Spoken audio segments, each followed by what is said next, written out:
The Pokémon GO World Championship is the most prestigious tournament of the year, where the best players in the world compete to become the one and only Pokémon GO World Champion. Competitors play in tournaments all year long, just attempting to qualify for Worlds, and it's a huge achievement just to get there. And this year, I'll be there too. But here's the thing, I'm not that good. So how did I qualify for Worlds? Well, I think I found the most unique path to qualification in Pokemon Go history. But let's back up first. How does anyone qualify for Worlds? There are 3 ways to qualify for the Pokemon Go World Championships. The first, place top 4 in last year's World Championships and qualify before the season has even begun. The second, win one of the 36 major tournaments held around the world, an incredibly difficult task when there is such steep competition. Or finally, gather enough championship points at both major and local tournaments, where the better you perform, the more points you receive. The players with the most points in each region will also qualify for the World Championships. But this is where the problem starts for me, because in Oceania, only the top 10 competitors by points qualify, which is a massive ask when there are so many talented players here, but it gets so much worse. We have 3 major tournaments here in Australia, by far the best way to get points, but I'm going to be commentating each and every one of them, meaning I won't be able to get any points at these major events. And that means only one thing. If I want to qualify for Worlds this season, I'm going to need to look a little further out. Qualifying for Worlds is hard enough for some of the best players in the world, and as I said before, that definitely isn't me. I might have been good back in the ancient times of Pokemon Go PvP back in 2019. I mean, I was even 1 match away from winning a grassroots regional championship back in 2020. But for the most part, I was putting more effort into content creation rather than improving at the game, and so really quickly lost my edge. I've still competed in the official championship series since then, and even managed a 5th place at the 2023 Sydney Regional Championships with a Whalmer on my team, but this was very much the exception rather than the rule, and was honestly just an accident. While I've never lost more than I've won in these tournaments, I knew that I could do better if I just put some effort in, and so going into the 2025 season, I decided that I was going to do just that. Now, obviously this was just to improve my commentating, because there was no way that I could qualify for the World Championships. The 2025 season brought the biggest changes we have ever seen to Pokemon Go PvP, where every Pokemon that was good was massively nerfed, and everything that was bad all of a sudden had a brand new chance to shine. With over 30 attacks changed, with their stats changing, their damage changing, the energy generation changing, everything changing, this was the perfect time to dive back in to try and finally learn one of the biggest skills in Pokemon Go PvP. How to count. Every fast attack in the game generates a certain amount of energy each time it's used. At the same time, each charge attack in the game costs a certain amount of energy. You can see where this is going. For every Pokemon in the game, you can work out how many fast attacks it will take to reach each charge attack, and by keeping track of not only your energy, but also the energy of your opponent's Pokemon, you can make much more calculated decisions about when to use your charge attacks and when your opponent might be using theirs. I may have been too lazy to learn all of the different move stats before now, but now it was time to lock in. And lock in I did. I started to pick up championship points from every local tournament that I attended. And while I was not looking for a Worlds qualification at all, I was actually quite happy that, all of my preparation was paying off. But I was a little sad that I wasn't going to be able to play in any major tournaments, because even though I've never tried that hard in the past, I actually do really enjoy competing. And so I did the only logical thing that anyone in my circumstance would do. I went on a 3-week international tournament trifecta. If I made one trip overseas to compete this season, I wanted to build it around one of the 3 international championships, the biggest tournaments before Worlds. LAIC seemed like the obvious choice, not only because it was first, but also because Buenos Aires was right next door 1 week earlier. This made a lot of sense, and a lot of other battlers made the exact same call because they were just so close, both in time and location. What made a little less sense was that I also made a quick little pit stop at the Gdańsk Regional Championship in Poland, famously on the way to Buenos Aires. Even if I got points at all 3 of these tournaments, it would still not be enough to qualify for Worlds. And spoilers, I didn't have to worry about that at all. Now, I've already made a video sort of covering this trip in detail, but to give you the cliff notes, it presented a few problems. From week to week, the meta was rapidly shifting. Diggersby and Toxapex won in Brazil, Galarian Moltres won in Germany, Malamar and Marowak in Kentucky, Quagsire and Ariados in France. This was the fastest we have ever seen the meta change in Pokemon Go history, and I was completely lost. And unfortunately, I stayed lost. 65th in Gdansk, 33rd in Buenos Aires, 97th at LAIC. None of these the success story I was looking for, and no championship points. Well, I shouldn't say no championship points. I did pick up 25 points in a local tournament while in Buenos Aires with a pretty weird Pangoro team that I was mostly running for fun. But while this trip wasn't a big success on the points front, there were some very big wins that came out of it. First of all, obviously I had a great time seeing a lot of people that I barely get to see, and that was a really good time. But even on the competitive front, I learned two big lessons that I would want to put forward into my future battles. First of all, I really need to understand my team. I need to know what works, what doesn't, what my Pokemon can and can't do, and how they synergize well together. This feels very obvious, but in these 3 tournaments, I really spent more time practicing than I did actually studying, and that needs to change in the future. Second, while counting moves and making calculations was definitely improving my gameplay, I need to do a lot more practice to actually sort of just reduce how many mistakes I make, because that was really biting me in the end. And as far as I was concerned, that was the end of my season. I got to play in a few tournaments, I had a lot of fun, I learned a few lessons of the future, and that was it. Until 3 months later. In late February, 2 major tournaments were announced in South Africa, the first time that a Pokemon GO major had ever been held in the continent of Africa, which I just thought was pretty cool, good for them. That was until a few weeks later. It turns out the Johannesburg Special Championship registration list was public, and despite the tournament only being a few weeks away, no one had signed up. And if you don't know anything about me, you might not realize that there is one question that guides a significant number of my decisions. Would this be funny? And think about it. What if I attended this tournament and was the only person to show up? Would I just become the Johannesburg champion on the spot? And actually, even if someone else registers in the next few weeks, you're telling me that I could become 2nd or 3rd or even 4th in this major tournament just by showing up?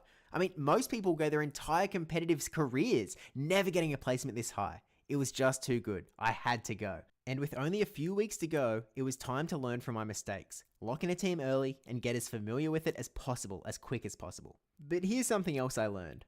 I am terrible at building teams. I joined practice tournament after practice tournament with different teams, but I just kept getting totally destroyed.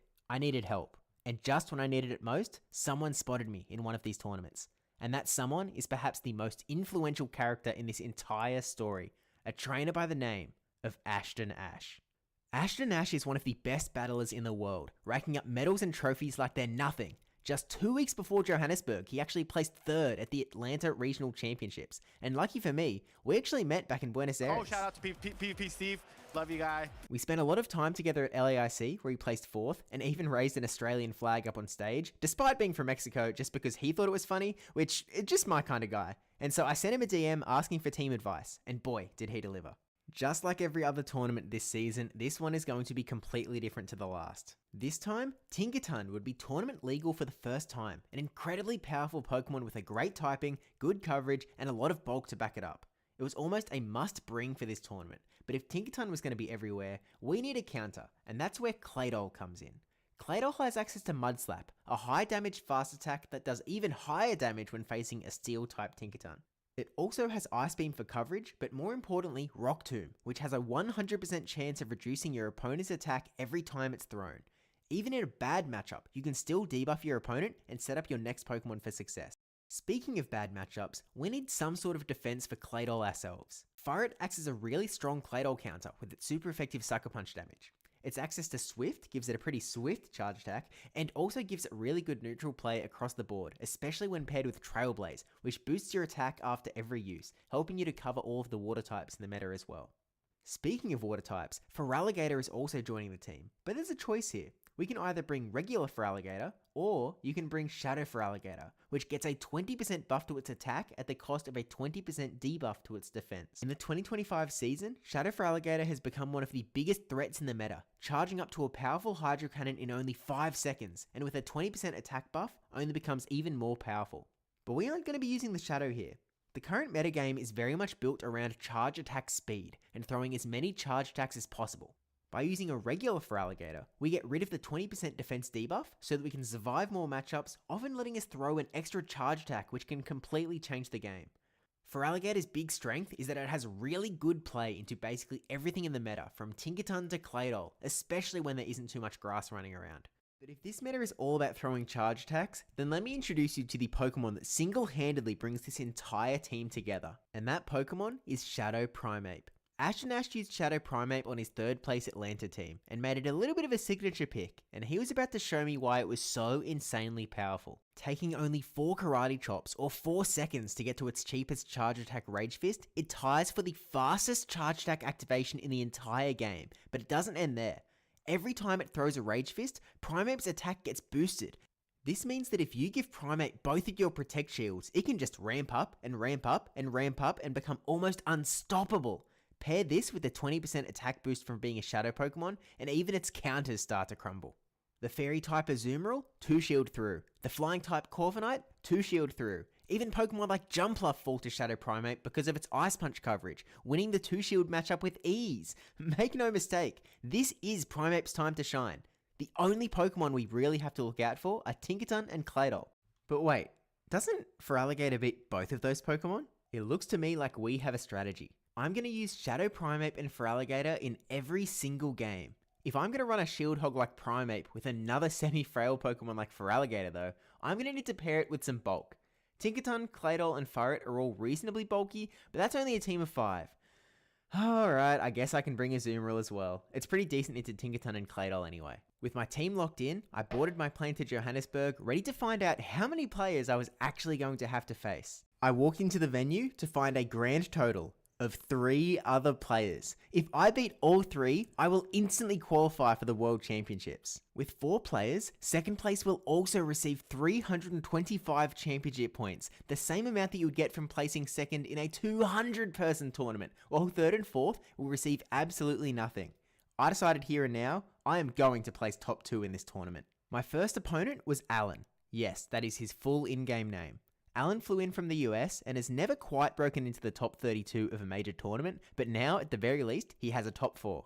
Alan has a very similar team to me, with a Credilli instead of Furret as a real grass type, a Shadow Lapras instead of Feraligatr as that aggressive water type, and a Shadow Drapion instead of Shadow Primeape as that sort of very quick, fast, aggressive Pokemon as well. Even though Drapion and Primeape get to their moves in the same 4-second pacing, speed ties in Pokemon Go are broken by the attack stat, and thanks to Primeape's absolutely massive attack stat, Primeape will always win those speed ties, meaning that Primeape can win that matchup. I see that Primeape and Tinkaton both look quite strong for my side, and so I predict that he's going to bring Claydol to be able to counter both of them.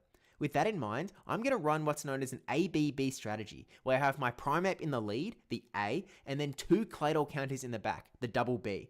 This way that if I see a Claydol in the lead against my Primeape, I can swap into one of my Claydol counters, and so even if his Claydol runs away, I'll have another Claydol counter later on waiting for the Claydol to come around. With that said, let's throw it back to Steve from Johannesburg to see how the battles went. And so we jumped into game number 1 with, the hopes and dreams, thinking that Tinkaton would not be in the lead, literally any of the other Pokemon, and of course, there is Tinkaton. And so originally I'm like, heck. And I think about going to Feraligatr, but instead I'm just like, you know what, I'll throw a Rage Fist, weaken down the Tinkaton a little bit. They're up to 5 Fairy Winds. They have a Bulldoze ready to fire, which does do a fair bit of damage to the Primeape. So I decided to swap straight into the Feraligatr, keep my Primeape for later now that this Tinkaton is chipped. At this point, I can sort of just tank the player off on the chin. They do actually instant swap out into the Azumarill. And at this point, I'm kind of like, okay, this isn't too bad because I can just, keep throwing Hydro Cannons into the Azumarill. Azumarill is eventually going to get the KO on me, but then I think I'll actually be able to get a fair bit of energy on my Furret in the back. I'm going to use 1 shield here, just because I do think that weakening down this Azumarill a little bit more is going to be important. Because both my Primeape and Furret, their fast attacks are resisted by the Azu, I'm like, yeah, I do need more damage from this Gator. And so I'm kind of at this point thinking about what is going to be in the back. I'm still expecting it to be the Claydol. So I kind of am really sort of thinking that Furret is going to be my big key to winning this first battle. And so I get a shield there. I swap into Furret to try and get a bit of an energy advantage. And he swaps into Drapion. And I'm like, wait. You are ABA weak to Claydol? Oh, man. This is not what I was planning for. But I'm like, okay, this isn't too bad. Because I get the first Swift into Drapion.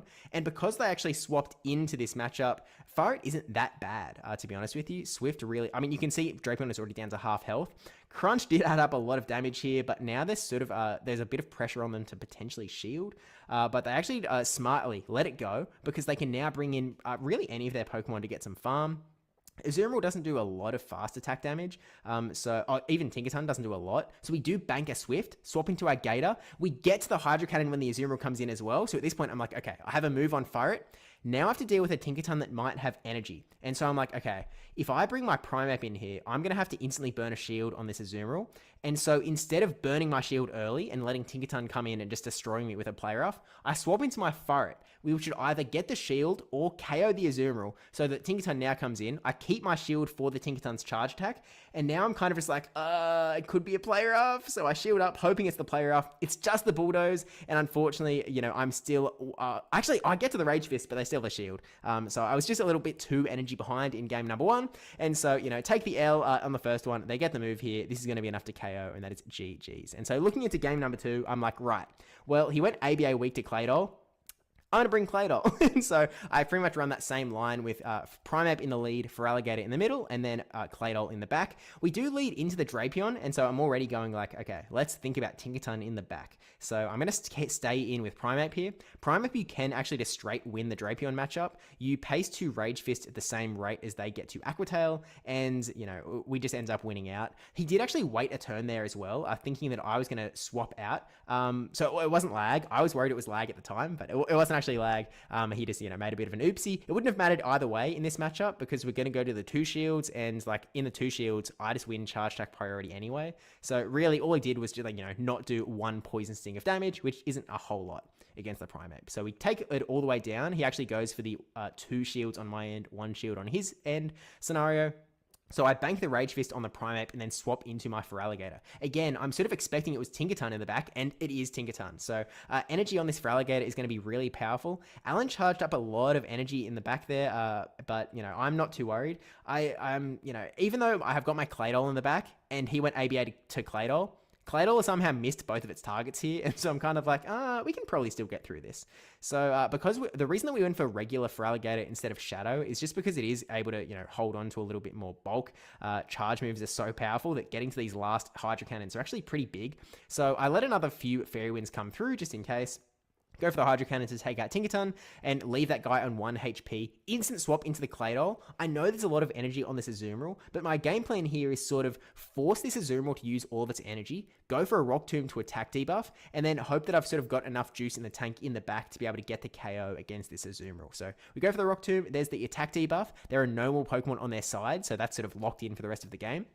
They have to throw their energy. He could have got 1 more bubble, but, he has to throw his energy here or else he was going to get another Rock Tomb. And now I'm going to bring in my Primeape, and I'm going to try and make a catch here. I actually throw 1 Rage Fist first on good timing, and now I'm just very aware that I want to throw a second Rage Fist. I do not want to get KO'd here. So I throw 1 Karate Chop, swap into the Feraligatr, and end up getting the catch here. So Feraligatr is going to go down. Primeape's going to come back in. We're going to get the Rage Fist, and we are going to secure game number 2 and put us to a 1-1 scenario. And this is actually the only, well, maybe it's spoilers, but this is the only set of the entire tournament out of any battler that went 2-1. Everything else was 2-0. Now, game number 3, when I first watched this battle back, I was actually a little worried because I thought that I might have lost on lag, but I sent it to a few judges and they were like, okay, look, I think it would be no rematch. So, look, I'll show you what I mean though, because it does look a little scary on the surface. But game number 3, essentially, I run the same team, but with Tinkaton because I realized they weren't bringing Claydol, and Tinkaton looks quite good outside of that. So, straight away, we actually get 1 turn lag. What this means is that what should happen is we get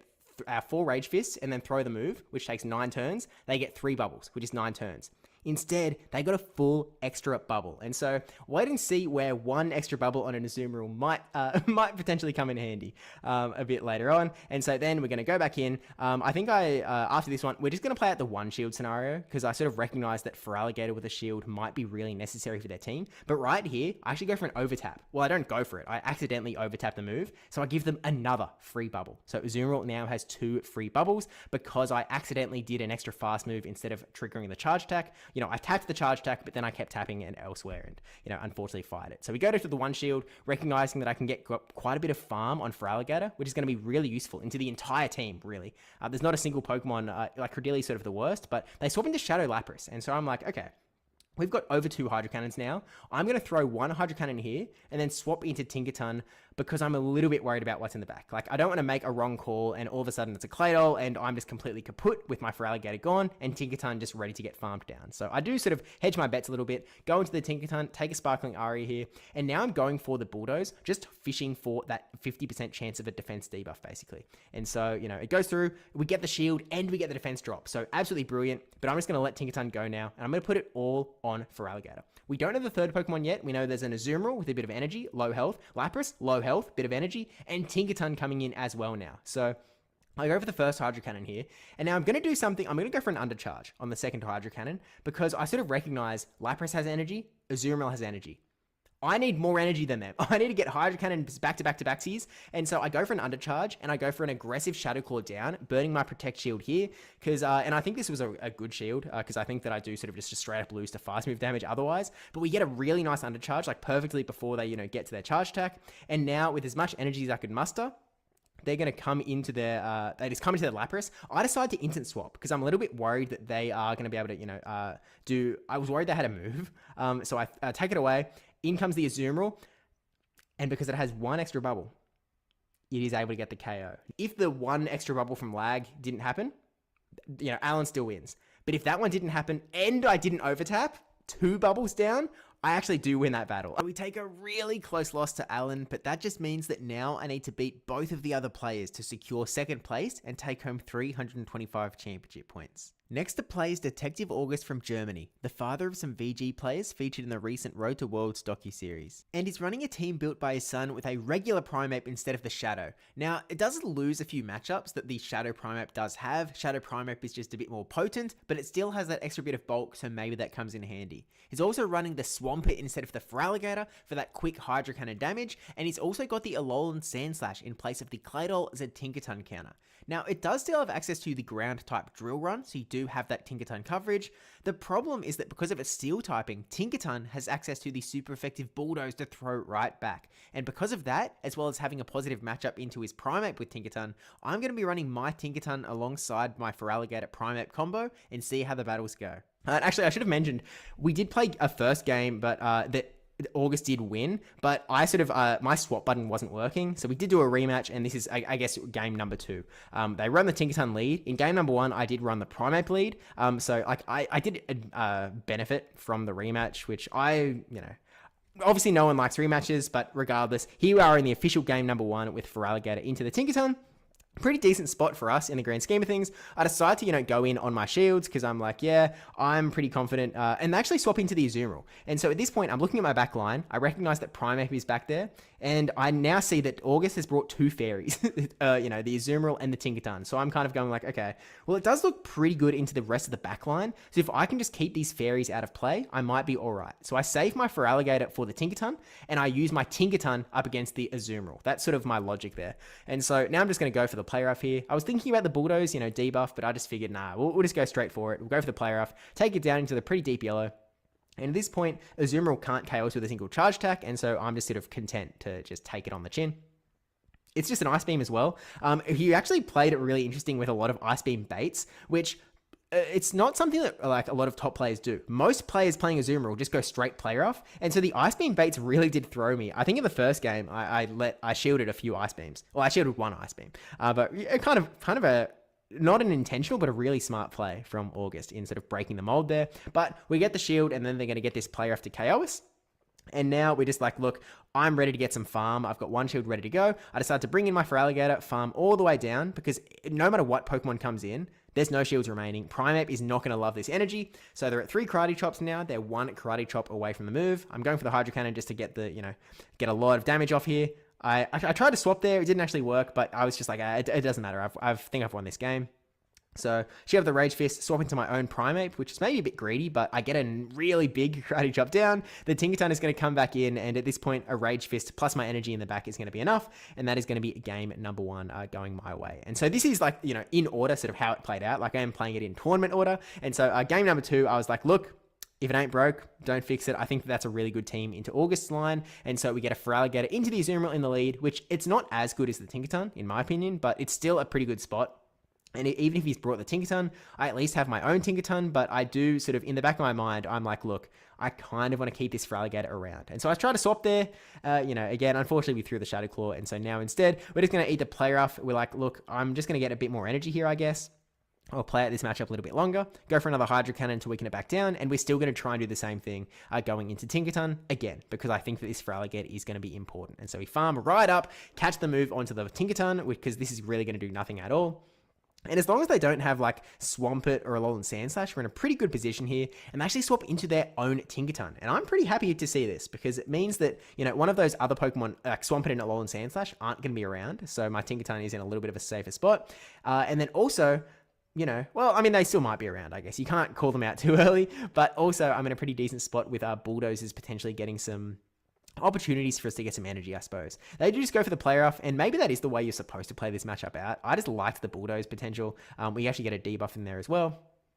But yeah, I'm a big fan of the of the debuff, especially early on in the matchup. And so now we're sort of comfortably able to get to the Bulldoze because we had the energy advantage. And I guess they threw the player off as well. But we had the energy advantage anyway. So this Bulldoze is going to be enough to... Oh, no, we get the last shield out. And so then I try and swap in to throw the move, but it doesn't work out. But I'm actually happy with this. I'm happy to let Feraligatr go. We'll bring Primeape in and get some energy advantage because 2-shield Primeape against 0-shield anything is a great spot for Primeape, especially when there's no charm to be seen.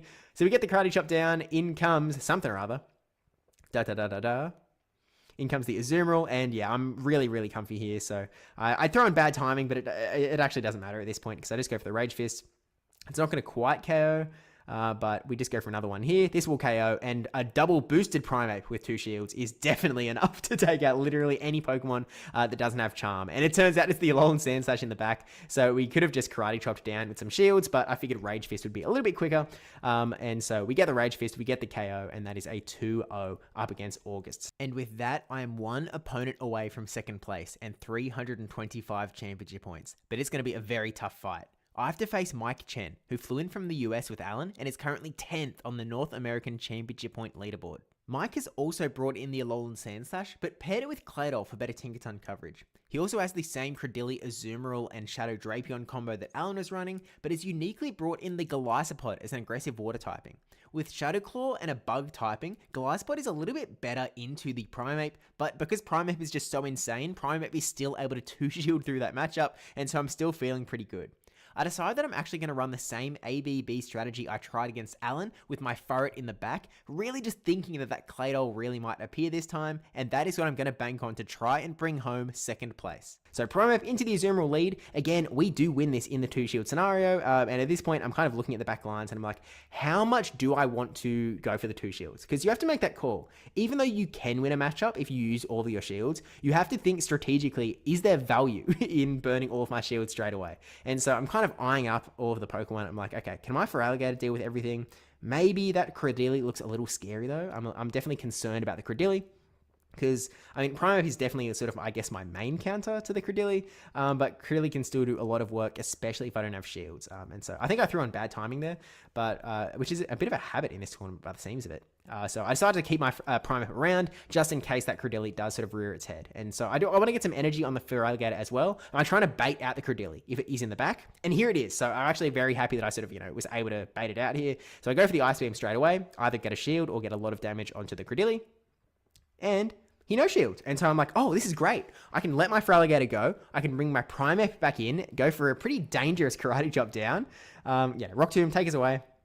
I'm going to bring Primeape in here and keep my Furret for the back. Actually, oh no, I do that. I was thinking like, oh, maybe I could go for the Furret. And okay, I don't quite get the farm down actually. And so now I'm like, okay, let's just Furret it. Let's just go for Furret. We've got 1 shield to 1 shield. We'll get some energy maybe. If like Golisopod comes in, and this is good for us because they swapped in.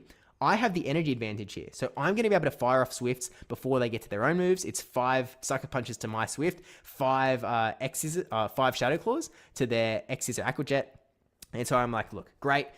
We better shield, they better shield. We're going to get to Swift before they get to a move. I think they will survive it, but we're going to survive their move even better. And so best case scenario, they're in the red. I'm going to be able to Sucker Punch this down because they swapped in from that low health Pokemon from before. So this is actually really, really good for us.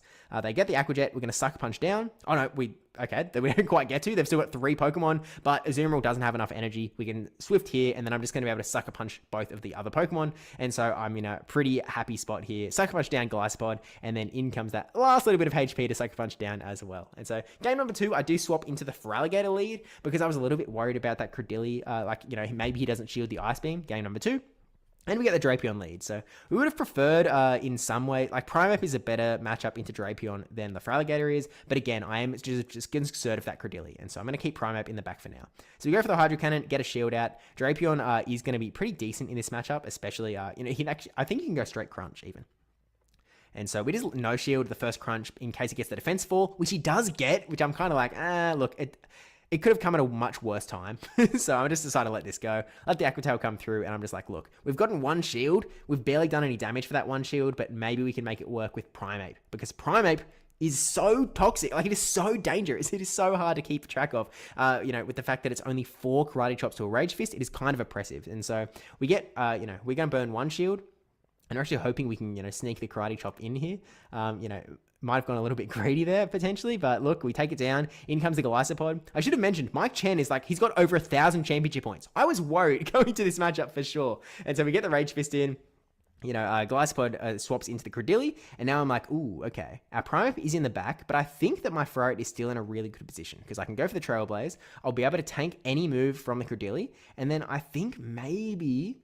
I'm kind of mathing out where do I burn my shield at this point. I'm like, look, we can take a move from Grilly. We'll take it on the chin. We get, the attack debuff coming through. I was about to be outraged that I got another defense drop, but that is not what just happened. So we go for another Trailblaze. So we sort of got brought back down to neutral damage. We're going to go back up to boosted damage, getting a shield. And now we're like, okay, I think Primeape can probably clean this out, right? Like, it's in a pretty decent spot if we give it some energy. So we take the Rock Tomb. In comes Primeape. We don't quite get the farm down, but we're so fast that we can shield with this move. I think I might actually get a little bit greedy and farm a little bit of extra energy here.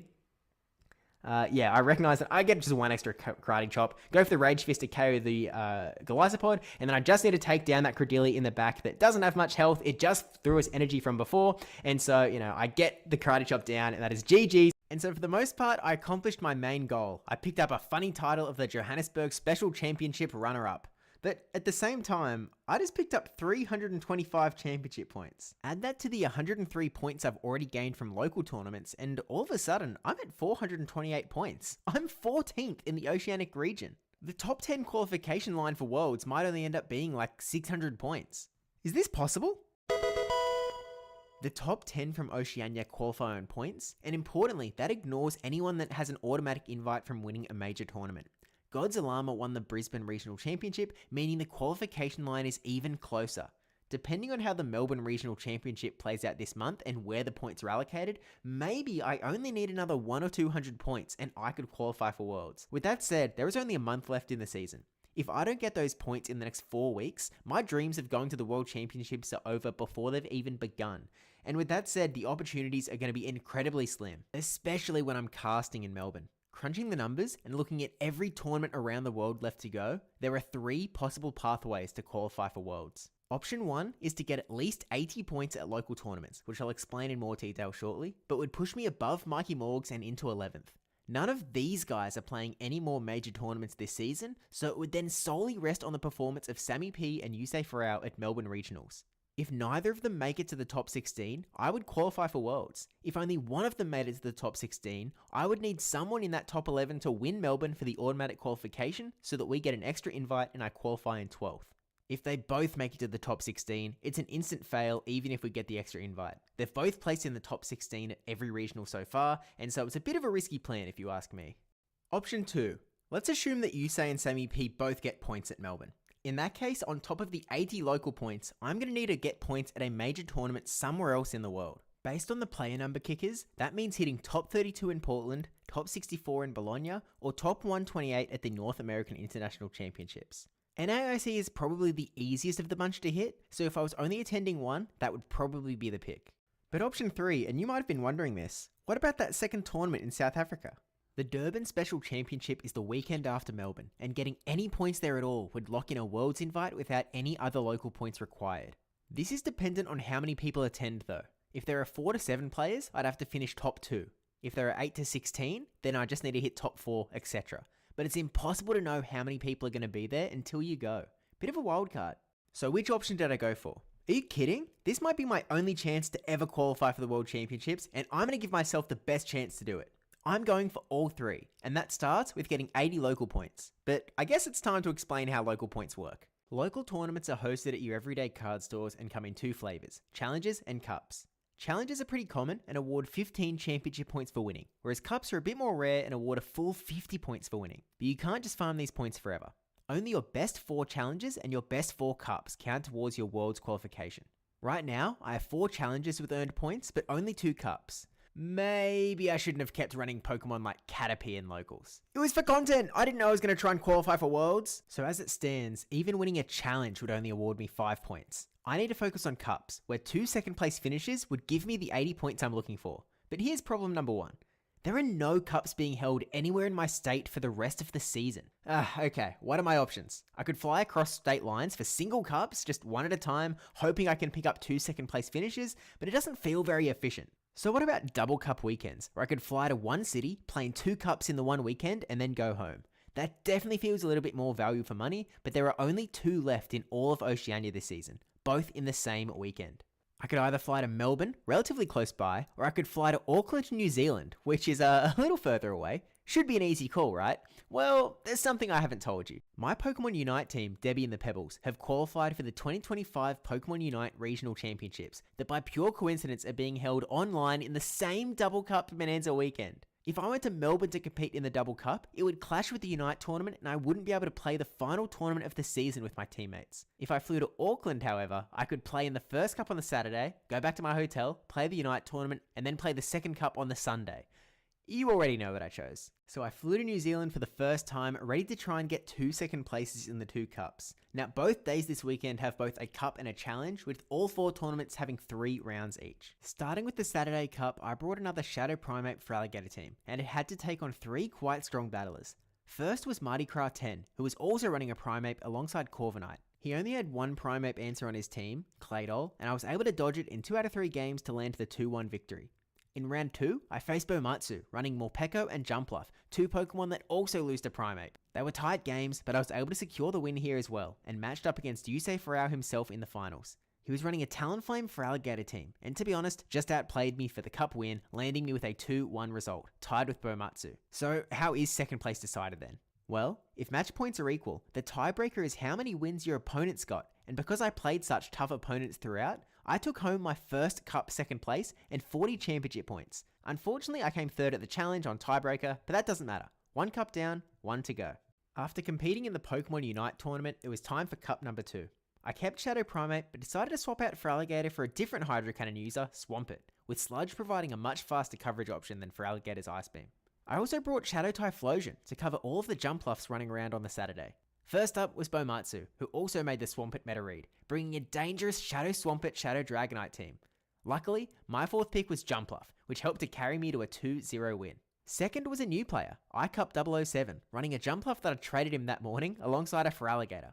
My Shadow Typhlosion was able to push through for another 2-0 victory, putting us again into the finals against Yusei. Yusei was running a pretty unique team, with Shadow Blastoise, Shadow Sableye, and Galarian Weezing. A tough team to get through, but with the power of Swampert, Jumpluff, and sportsmanship from Yusei to let me get some moves off in a bad game state, I was able to defeat Yusei and take my first ever cup victory. But not only that. After a 3-way tie at 2-1 in the challenge, with an equal tiebreaker, I was randomly selected as the winner of the challenge with a Wailmer on my team, bumping up my 10-point challenge to a 15-point victory. I was aiming for 80 points this weekend, and instead I picked up 95. With Yusei having already maxed out his locals, this puts me squarely into 11th place on the World Championship qualification ladder, ready to go to Worlds as long as no one passes me at the Melbourne Regional Championships. I had a lot of players message me in the lead up to Melbourne telling me to drop out of commentating and just play, because if I got top 16 in this 64-person tournament, I would all but guarantee my Worlds qualification. But this just wasn't an option for me. I just needed to hope that Yusei and Sammy P didn't make it to top 16. And let me be clear, I really don't like that the current qualification system sort of means that you're rooting against people, you're hoping other people fail, but it's apparently the system we have. As I was casting, I was paying extra close attention to each of their runs. In a massive upset, Sammy P actually lost his first round to TR King 7 in their first ever regional tournament. Sammy will now need to win 4 more rounds in a row to make it to top 16. But then I watched the bracket. 2-0 win, 2-0 win, 2-0 win. Uh-oh. The only person standing between Sammy P and top 16 is Bamboss, who made it to top 16 only once before. And this time was his second, preventing Sammy P from reaching top 16 in Melbourne and keeping my World's chances alive. Yusei, on the other hand, stayed in the winners bracket. If Yusei can win 3 rounds in a row in the winners bracket, he'll secure a spot in the top 16. He had a free round 1, he won round 2, and unfortunately for me, he also won round 3, pushing me out of the qualification zone. But this could still be okay. I just need someone from Oceania to pick up the automatic qualification. Okay, so not what we wanted, but option 1 is out, which means that if I want to qualify for Worlds, I need to either get points at Durban in South Africa or get points at NAIC. And first up is Durban in literally a week's time, so I better get to work. With only 1 week to prepare for Durban, I went to the only place I could to figure out what team to run.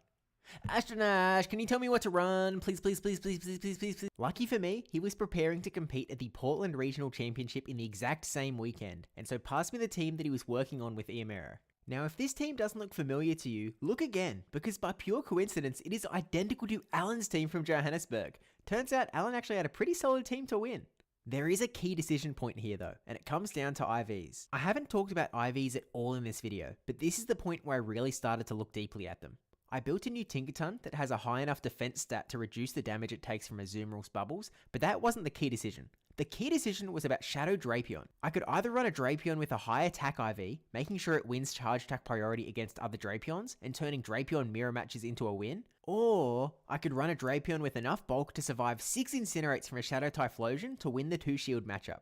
Traditionally, winning the Drapion matchup would be by far the biggest factor, but I went for the Typhlosion matchup for Durban. Last weekend in Melbourne, El Cavissimo finished in 2nd using a Shadow Typhlosion, which would be one thing, but in the very same weekend, Shadow Typhlosion also won the events in Utrecht and Santiago, so I was expecting Typhlosion to be on the rise this weekend. But as I was boarding my flight to Durban, Astronash messaged me to say he's swapping out Tinkerton for Corviknight. He explains that the reason Typhlosion was so successful last weekend is because Tinkerton and Jumpluff were paired on so many teams, leaving a massive Typhlosion weakness. But Typhlosion isn't the only thing that hurts that core. So it's time to build a Corviknight. With my new Durban team ready to go, I arrived in Durban a little less studied than I'd like to be, but there's some incredible news. I just learned that there are only 8 players in this tournament, meaning that I have to hit top 4 to get 300 championship points and qualify for Worlds on the spot. That means I only have to win 2 matches to qualify for Worlds, but it gets so much better than that. 4 of the 8 competitors that are registered are TCG players that just wanted to sign up to get the card packs awarded for making top 8, which they've all guaranteed. If I can dodge the other 3 players on my way to top 4, this might be the easiest 300 points that anyone has ever gained. Round 1, I'm up against a TCG player who brought Caterpie onto their team as a mascot. Finally someone that respects how good Caterpie can be in the championship series. Unfortunately, it wasn't quite enough for them this round, which means that I take the win going into top 6 and now I only need to win 1 more match to qualify for Worlds. Round 2, I have to take on Billy Bravbird, an American and one of the serious competitors of the tournament. And his team has something that I'm completely unprepared for. Golisopod. Now, I know that Golisopod isn't that crazy a pick. I mean, we saw one back in Johannesburg, but this is a little bit different. Rather than running the Shadow Claw variant, Billy is actually running Fury Cutter on his Golisopod.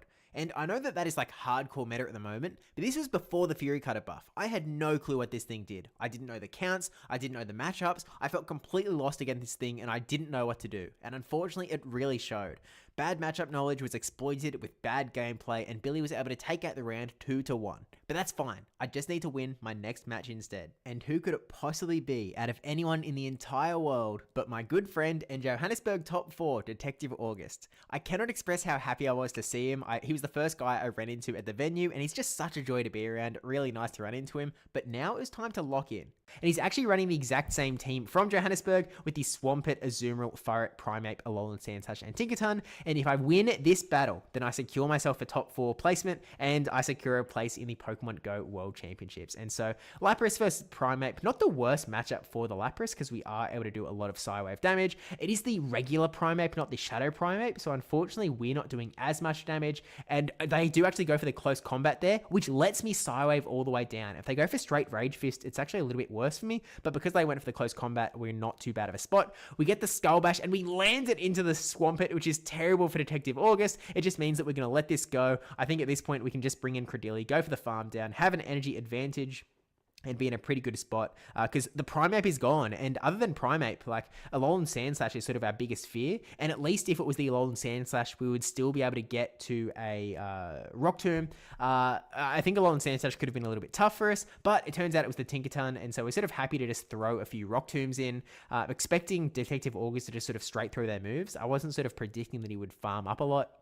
And so I figured we'd stay in, go for the Rock Tombs, and then just clean up with Drapion in the back. It was basically my game plan. Actually, no, we're just going to swap into Drapion now. We're sort of going like, we need to burn shields at some point. So I think I'm just going in now because I'm like, well, at least I can sort of guarantee that I'm going to get 2 Aqua Tails off because we can take a Bulldoze. And then we'll go from there, I guess. We do actually get a Play Rough, which, yeah, it's fine at this point because Aqua Tail is going to be enough to weaken it right down, and then we just Poison Sting down, I think.